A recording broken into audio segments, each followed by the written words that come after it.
Well, I'm back from my outsourcing tour in the Philippines, and it's time to share what I learned. Well, I said, welcome to a small business marketing show where successful small business owners share their souls to take your marketing straight to the lead. Now, here's your host, Mr. Timbo Reid. Welcome back, listeners, to another episode of Australia's #1 marketing show. I'm your host, Timbo Reid. You, much more importantly, are a motivated business owner ready to crank out some great marketing. Exactly what we do around here. Today's show, absolutely no different. If you're a new listener, welcome.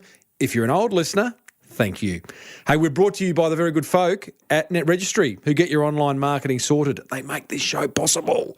So check out their exclusive listener packages over at netregistry.com.au/Timbo and 99 Designs, the world's largest graphic design marketplace where you're guaranteed to get a design you'll love. Anything you want designed, head over to 99designs.com/Timbo. $99 free upgrade. Hey, big show today.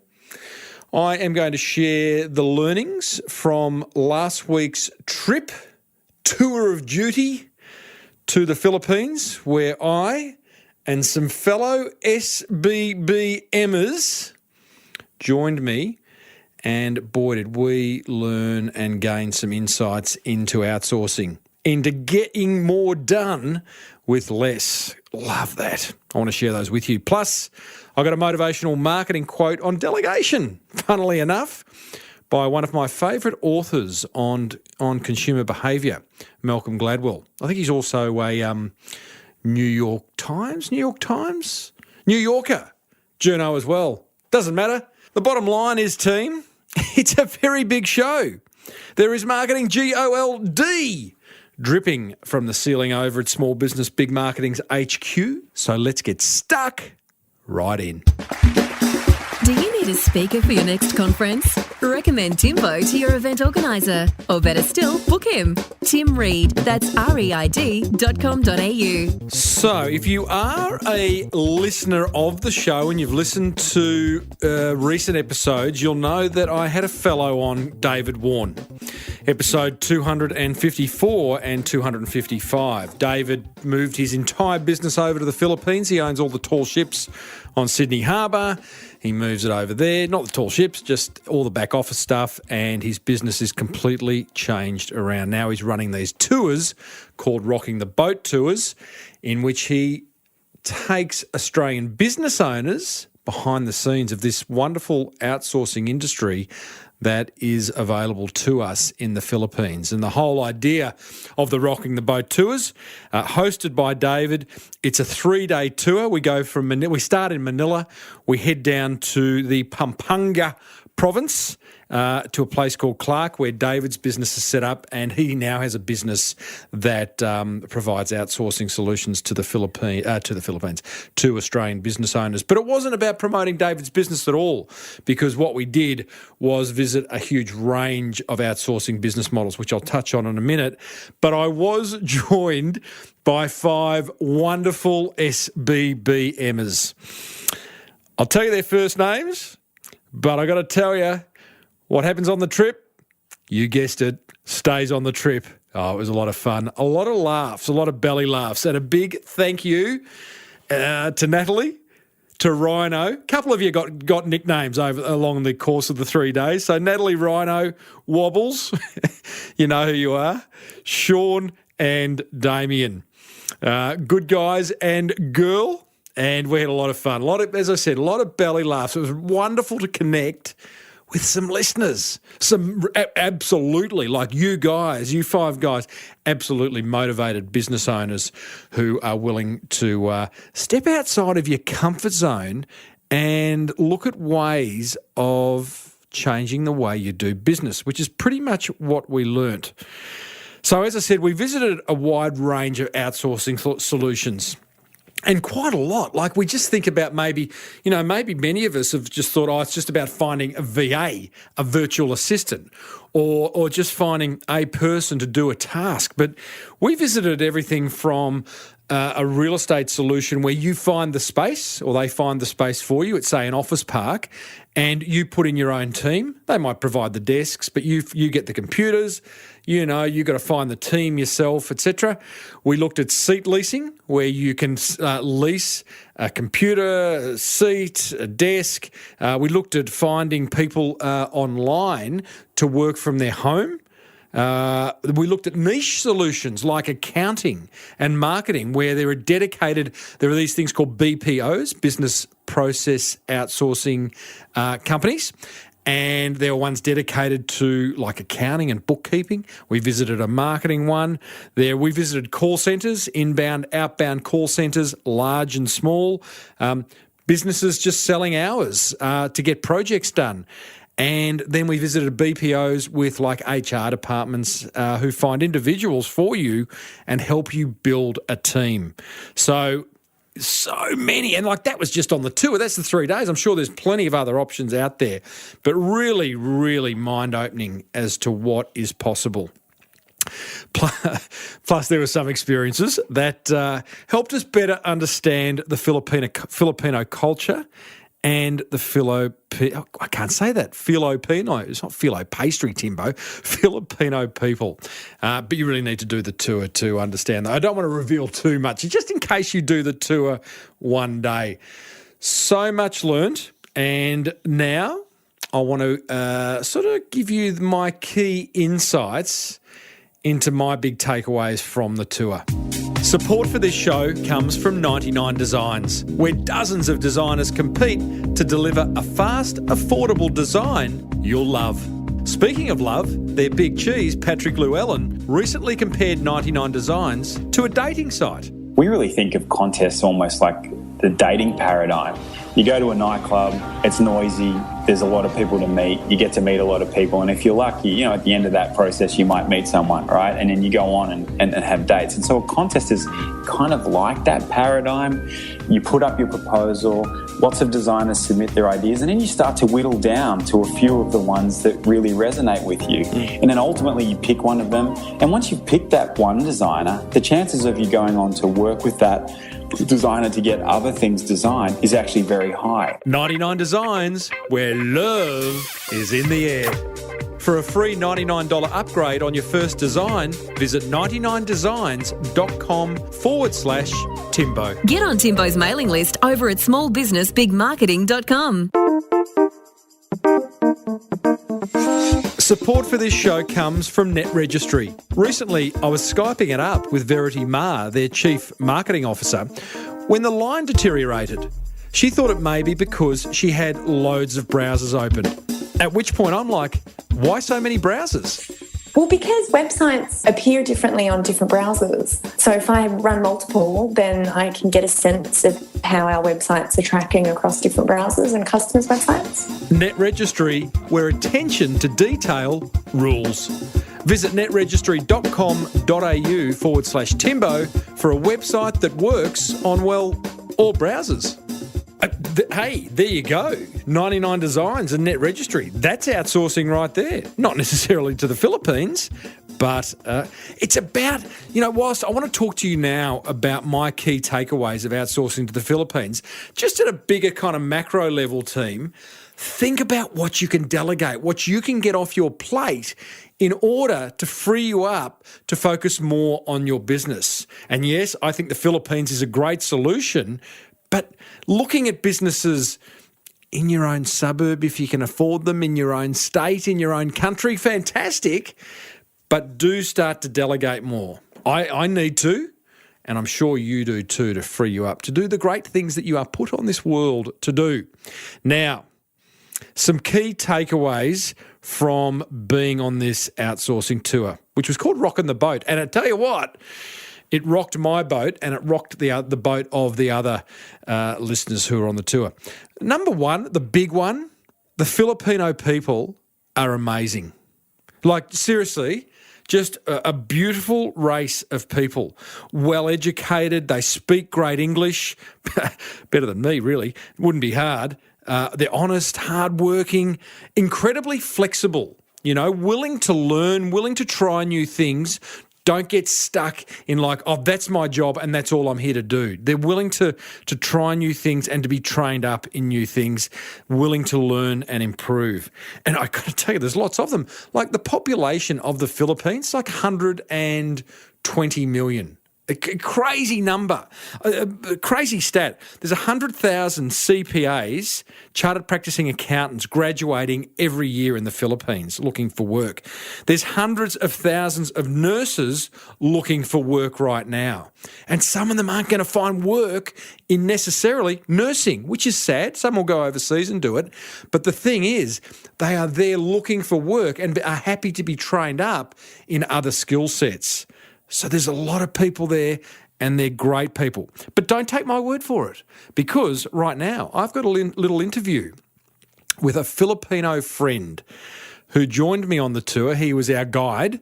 Well, David Warren was our host. And this fellow Des, lovely guy, he was there to make sure that, we found the places we needed to go to. And he was our connector, if you like. And I've got a little interview for you now in which I ask Des to share his insights as a Filipino person as to what makes them special.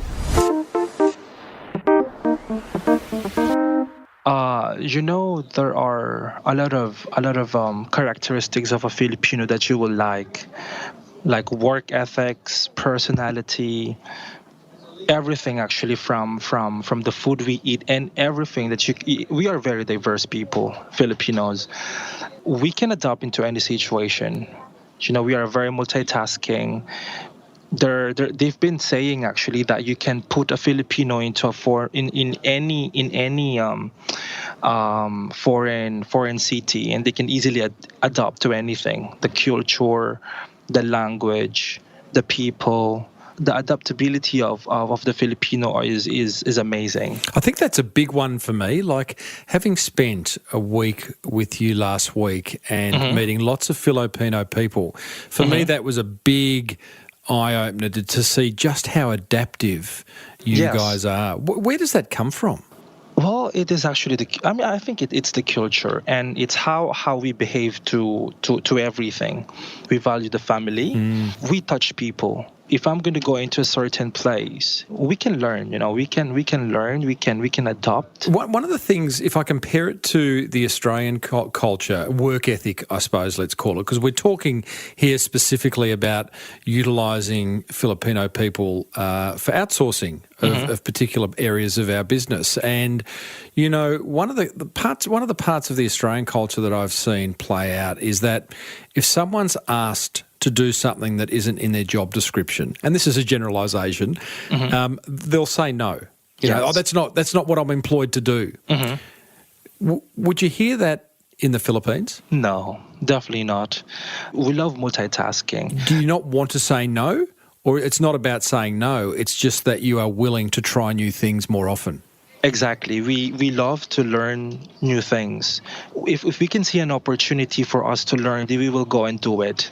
After the task or after the task, then that's the only time that we can say that I think it is not going to fit into my field, or it is not going to be good.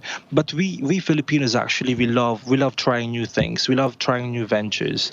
We love experience new things. That's the good thing about a Filipino. And again, I'm very proud about it, to be honest. I'm very proud about it. One thing I noticed on the tour last week was that the education of Filipino people is very high. Yes. The quality of the language in terms of you speak the Queen's English probably better than I do, Des. I don't Not think hard.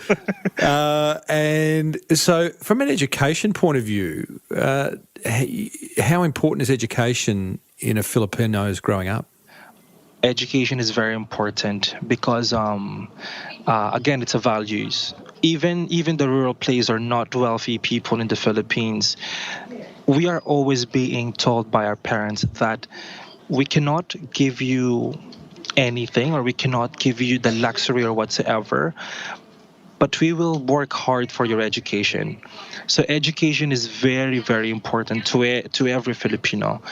And the good thing about it is, if the family or the parents couldn't support the education of a certain, of an individual, it is the again, it is the personality of a Filipino. He's going to go and look for a job and then study.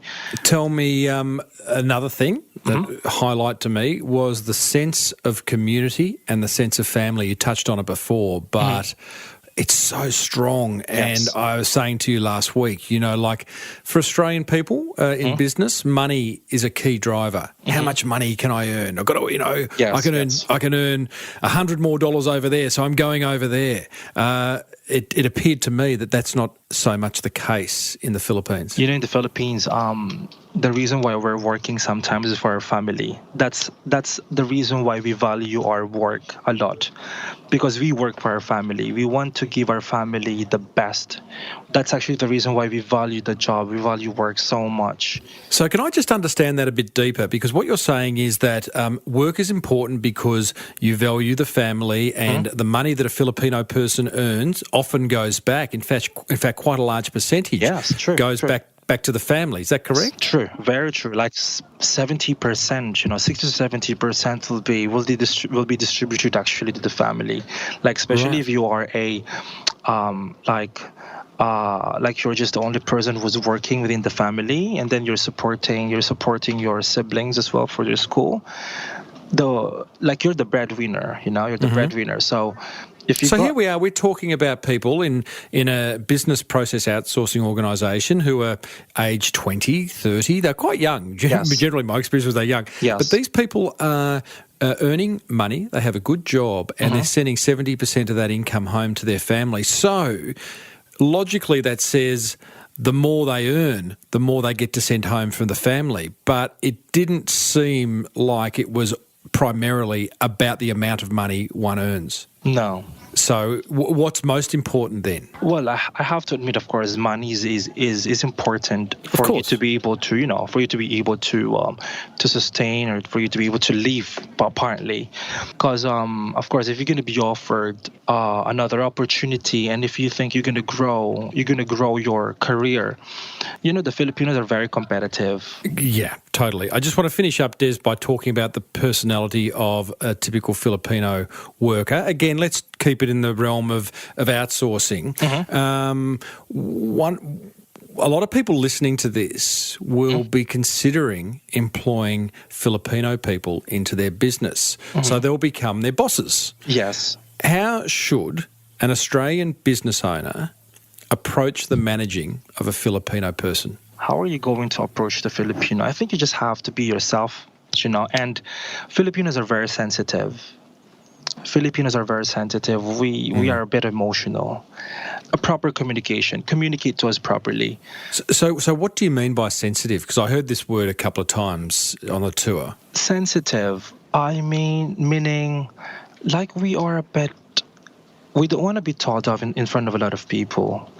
Like shouted at, thought of. We are a bit of emotional, to be honest. Like I don't know how to express it, but it is something like a personal touch, respect. One of the things I heard a lot was that Filipinos like to hear, like they don't mind feedback, but as long as it's not shared in front of everyone. Yes. And as long as it's given in a way that is fairly probably soft and not yelled at. Again, like not dissimilar to other nationalities. Yeah.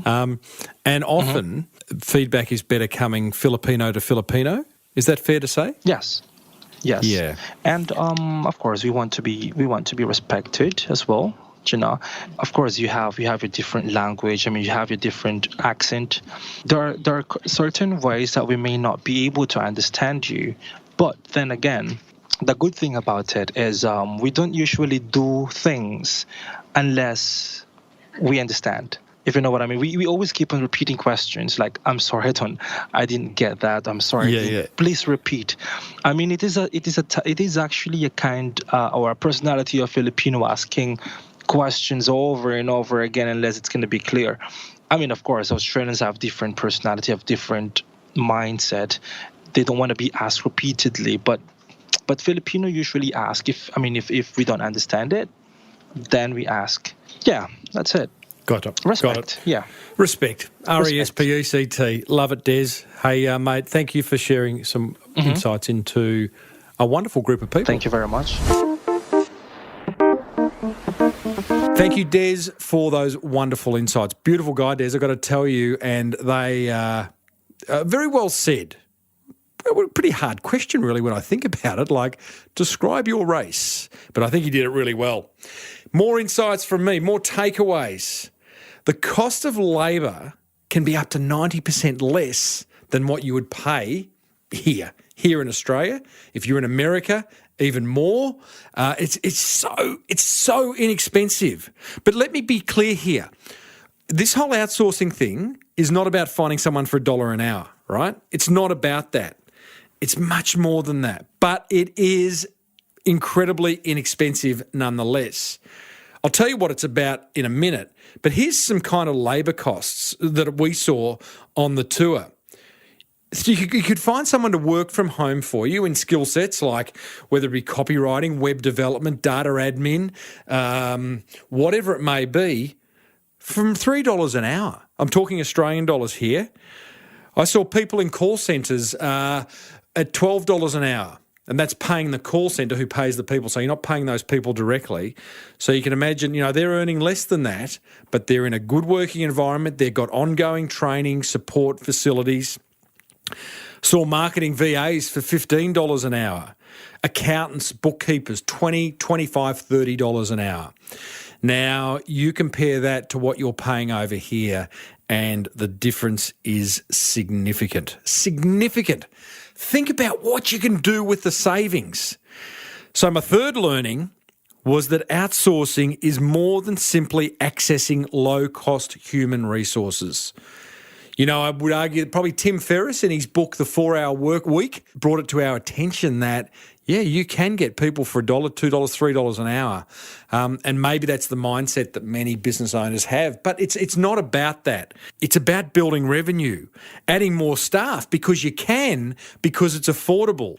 So you're already saving massive expenses by adding team members at a lower cost, but you're also making time to work on your business and grow your revenue. See, when you outsource some of that stuff that you don't want to do or that you shouldn't be doing, you are freeing yourself up big time to all of a sudden work on some things that are going to significantly grow your business. Opportunities to scale up quickly. We visited some businesses, a manufacturing business in particular, who has scaled up off the charts in such a short amount of time. Why? Because he can.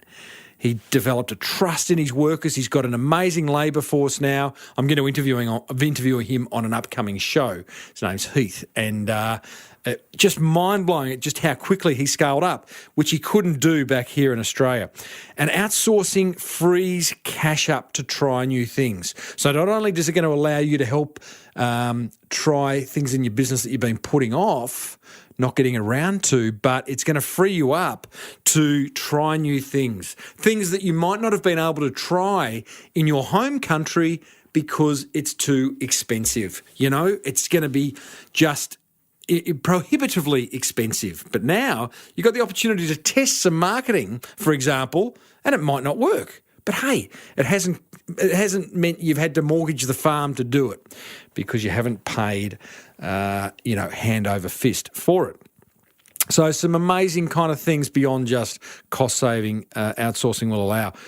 The fourth kind of insight or learning is that the solution that excited me the most was the one where you put a team in place and have them all work from the same place. And this is actually what David's doing in his business. David Warren is doing with his business.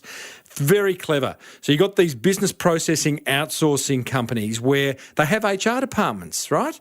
And you give them the brief, you tell them what kind of people that you need, what type of tasks you have, and they go and find people. They advertise people, they interview them, they then shortlist them, they hand them over to you for interviews, and then you employ them. And these people work from the BPO, right? And they're sitting together, they're talking to each other, and you are actually building a team who just happen to be in another country, all right? I thought that was just a wonderful, wonderful outsourcing solution. And it seemed to me that the way you work that team is just as if you had the team locally in Australia. You treat them like your local team. You provide continuous learning, training, development. You provide feedback and performance management and rewards and recognition. Everything you would do if they were here. But the companies that are getting the most out of having teams over in the Philippines are treating them just as if they had a team here. I know some business owners are even flying their teams out to Australia or flying out to the Philippines and meeting with their teams on a regular basis. In fact, I sat next to a guy in the plane on the way home who was doing just that. He was flying home having spent a week with his team. So, travel's pretty easy these days, not as expensive as it used to be. So the idea of adding an overseas arm to your business in the Philippines, I think is absolutely extraordinary, and it is here now. It's no longer for the big guys. It's here for the little guys amongst us as well. All right, so I think what we've got to do is lose our limiting beliefs, open our mind up to what could be, and put a toe in the water and try it out. If you wanted to do that, if you want to explore it more, there's a 2-hour webinar inside the Small Business Big Marketing Forum in which pretty much I ask and my forum members ask David Warren every single question they've ever had about outsourcing, and that recording is sitting inside the Small Business Big Marketing Forum. So you can join. Head over to crankmymarketing.com. There's also plenty of discussion around outsourcing inside the forum. If you want to contact David, go and contact him directly, david@rockingtheboattours.com. Tell him Timbo sent you. And I am thinking about doing a second Small Business Big Marketing Rocking the Boat tour early next year. Just putting it out there, not setting it in concrete, but if it was something that you were interested in, then again, contact David. You don't need to contact me. Just express an interest, and I will kind of I'm sort of thinking like February next year. Just putting it on the table. But I guess all in all, outsourcing to the Philippines is a mighty, mighty good idea. I would love to know your thoughts. I know this is going to get some people's backs up. Oh, you're sending jobs offshore and all that. I've had that discussion. Let's move on. Let's move on. There's enough for everyone to go round. We're growing empires here. We're growing our businesses into the empires they deserve to be. And outsourcing may be a solution for you to do that. I'd love to know your thoughts, good, bad, or indifferent. Maybe you've got some more questions that David or I can answer. But head over to the show notes for this episode over at smallbusinessbigmarketing.com. Episode 268. Leave me your comments. I'd love to hear them. Malcolm Gladwell once said, "You walk into the class in second grade. You can't read. What are you going to do if you're going to make it? You identify the smart kid. You make friends with him. You sit next to him. You grow a team around you. You delegate your work to others. You grow your business." Righto, that is almost it. However, there is plenty of marketing gold coming your way. Next episode, I have a chat with a business owner who has built a $7 million business in 3 years by selling costumes. Amazing story and some wonderful insights, particularly around the user experience on your website and customer service. This guy is nailing it. Hey, be sure to use NetRegistry if you need a website or to get your website found. Exclusive listener packages can be found over at netregistry.com.au/Timbo and grab your free $99 design upgrade over at 99designs.com/Timbo and get something designed that you've kind of been holding out on because it ain't that expensive. That's outsourcing right there. Audio production for this show is done by Daryl Delirious Misson. Thanks, Dazza. And the music bed created by the inimitable Lockie Doley, Rockstar. If you need a speaker for an upcoming event, I'm all yours. Head over to timreid.com.au. And if you want to surround yourself with other motivated business owners who talk marketing, who talk growing their businesses exponentially, who just want to do good things in this world, then join the Small Business Big Marketing Forum over at crankmymarketing.com. Until next week, I'm Timbo Reid. You're not. May your marketing be the best marketing. Bye for now.